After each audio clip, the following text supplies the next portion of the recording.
At one point in time, Dooho Choi was one of the most promising prospects out of Korea. Before entering the UFC, he was known for his knockouts and brutal fighting style. When he got to the UFC, he went on a 3-fight win streak, all coming by way of knockout. This got him a lot of hype in the UFC. Everyone was excited to see the Superboy fight, and he climbed the ranks fast. This got him a fight with the one and only Cub Swanson, who was ranked number 4 in the featherweight division when they fought. This fight was so brutal. Not only did it win Fight of the Night, it won Fight of the Year, and not only did it win Fight of the Year, it got both fighters inducted into the Hall of Fame. However, after this fight, it was a rough road for Choi, as he would go on to have an 8-year slump, where he would not win. However, during this time period, Choi had a lot of ups and downs and only had 4 fights within that time frame. And there were a multitude of reasons that Dooho Choi didn't fight during that time period, so please bear with me. His one bout in 2017 against Andre Philly was cancelled after Choi suffered an injury in training camp. In 2018, he would lose a fight to Jeremy Stephens after he was KO'd in the second round. In 2019, he had travel restrictions due to his mandatory upcoming military service, but during that time period, Choi would fight in Busan and unfortunately lose to Charles Jourdain despite having good success in the first round. Between 2019 and 2021, Choi enters the mandatory military pipeline for Korea. There were some delays. He was unable to travel or fight for over 3 years, but he was eventually cleared in 2021. In 2021, he was going to have a comeback, but he got injured again and could not fight. This injury was so severe it kept him out for nearly 2 years. In 2023, he had a fight with Kyle Nelson. There was a very controversial headbutt called in that fight in the 3rd round. This caused the fight to go to a draw, but many fans thought Choi won. In 2024, he began to have some success. One fight where he dominated Nate Landwehr, and the other where he knocked out Bill Alego in an absolutely vicious fashion. In 2025, he hurt his knee again and had a canceled bout. This injury put him out for a year. And in 2026, he had his biggest win so far in the last few years. He beat Daniel Santos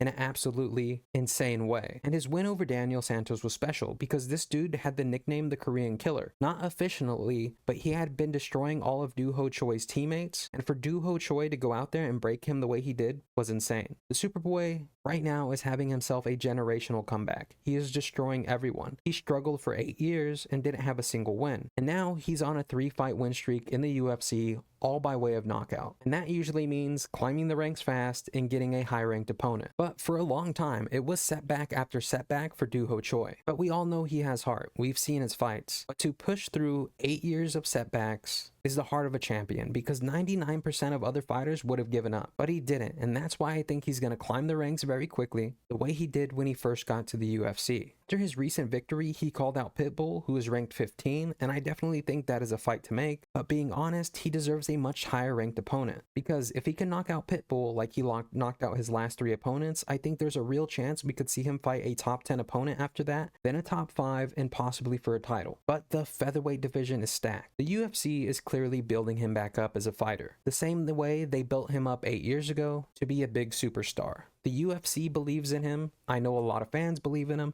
and I believe in the dude as well. He has a great team behind him with 2 absolute legends in martial arts, the Korean Zombie, who is a fan favorite and an amazing fighter, and Stun Gun Kim, who was an absolute monster back in the day. And every time Dooho Choi puts on a fight, it's a show. Out of his 10 fights in the UFC, 6 of them have either been performance of the night or fight of the night. With an awesome team behind him, with the heart of the champion, with all the power and skill that he possesses, I definitely think he has a chance to become champion one day. And I hope he does, because it will be an amazing story that Hollywood couldn't write. I was a huge fan of Dooho Choi when he entered the UFC, and I'm still a huge fan now. And I'm a little bit biased because I like the dude a lot. He has a very cool personality. But what do you think? Let me know down in the comment section below. Can he make it back to the top of the division like he did back in the day? Do you think he'll get a high-ranked opponent next? And are you excited to see his comeback? Because I know I am. Going from an 8-year slump to destroying all of your opponents is unheard of. Anyways, let me know what you think down in the comment section down below. And P.S. Superboy, if you're watching, please stop getting injured. Buy a knee brace.